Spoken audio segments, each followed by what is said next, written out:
Hi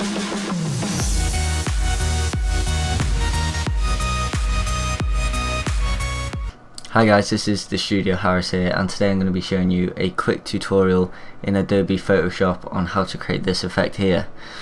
So yeah, I basically went and got a wallpaper or background from The Godfather, and we've created it so it looks like the Don here, or the main guy.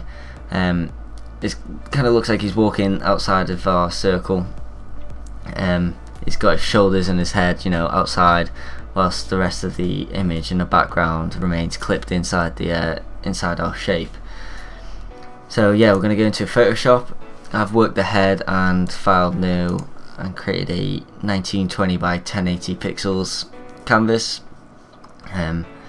So once you've done that, the first thing we want to do is create the shapes that we want. So as you just saw, I'm going to use a circle, so the ellipse tool. You can use whatever shape you like, really. And then we're just going to create that, so left click and drag, and then just to maintain the aspect ratio to have a perfect circle, if you just keep hold of shift, that'll do that for you. So that's about a good size, I think. Put that there in the center of our image. Yeah, the next thing you want to do is import your actual image. So I've gone ahead and opened mine in a canvas here as well, so I'll just drag and drop that across. Cool. As you can see, it's a little bit bigger than my canvas I'm using, so if you press Ctrl T to free transform it, and then using Ctrl minus and Ctrl plus to zoom in and out, I will scale that down. There we go. And yeah, when I scale that down again, if you hold shift when you're doing that, it will maintain the aspect ratio of the image as well. Maybe a little bit smaller, that's probably best. And then we'll apply that, and just to get, you know, be able to view it better, we'll pull that layer underneath our shape.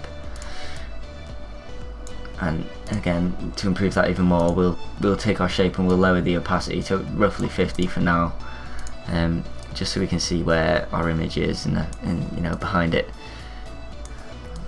I think I want it to be there. That's good for me, because I think I want the guy to look like he's kind of walking in from the left, and I think that having the car and the headlights in the background here is also pretty cool. So yeah, once you've got it in the place where you want it, we're going to take our image and we're going to Ctrl J, and that's duplicate it. Now essentially with this top layer, the next thing we're going to do is take the pen tool, and we're actually going to mask around the area outside of your shape that you want to be able to see. So to do that, we're going to again Ctrl plus to zoom in, and then we're going to mask around. So starting down here, we'll go around the guy, and then just to kind of help you when you're masking, a good tip is when you left click, just drag as well rather than just let go and do straight lines, and by doing that you're able to get like curvatures, such as when I go around his hat in a second you'll see. And another good thing as well is when you're dealing with these little bits on the end, if you just hold Alt, and you should get that little symbol there, you can change these about. So it just helps with things like if you're not going in a straight line when you're masking, and say I want to now go to his hat up here, it kind of sends it the direction that you have that. So we'll undo that, and then keeping hold of Alt so you get that symbol, we can scale that down and just point it in the right direction that we want our next mask point to be. So yeah, we'll go around this. Like I said, I won't do a great mask. Awesome. So you can see there, just by keeping hold of it and twisting, you can kind of create a perfect mask around the hat, or curvature objects anyway. And then we'll keep amending these.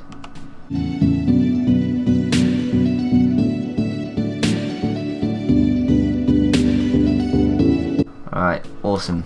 And then just to finish that up, we'll connect these. Alright, so once you've done that with the top layer, you want to right click in the center of your mask, and we're going to create a vector mask.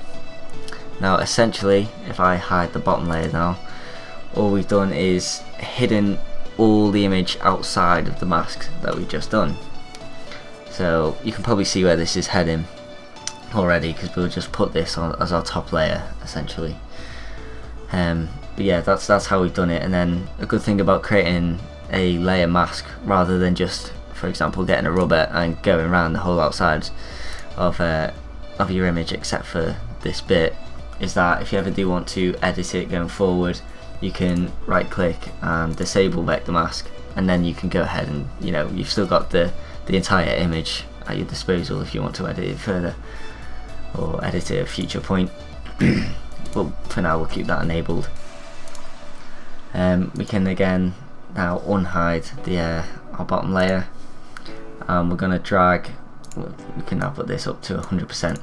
We can now drag our shape down as the bottom layer as well, and then Control minus to zoom back out.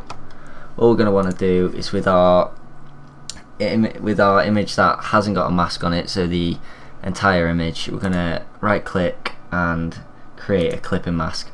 Essentially all that's done is it's clipped the image to the shape below it, or the layer below it, so it won't go any further than outside of our circle.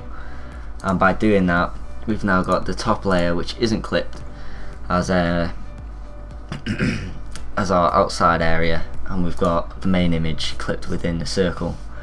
I'd also advise with these two layers selected, so you keep hold of Control and click both layers, you want to link them just so that when you're moving them about, they'll maintain where they are in perspective to the other image.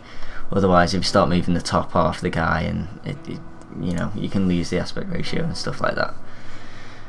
So awesome. Just to make it look a bit better, you can go ahead and create maybe a stroke around the circle, maybe thicken that a little bit, and that really makes it look like the guy's, you know, coming out of the image then. I mean, it looks cool without it, but it just enhances it, I believe. And then just some finishing touches, I guess, to copy the image you saw at the beginning. We'll create a background. Oh, drag that to the bottom.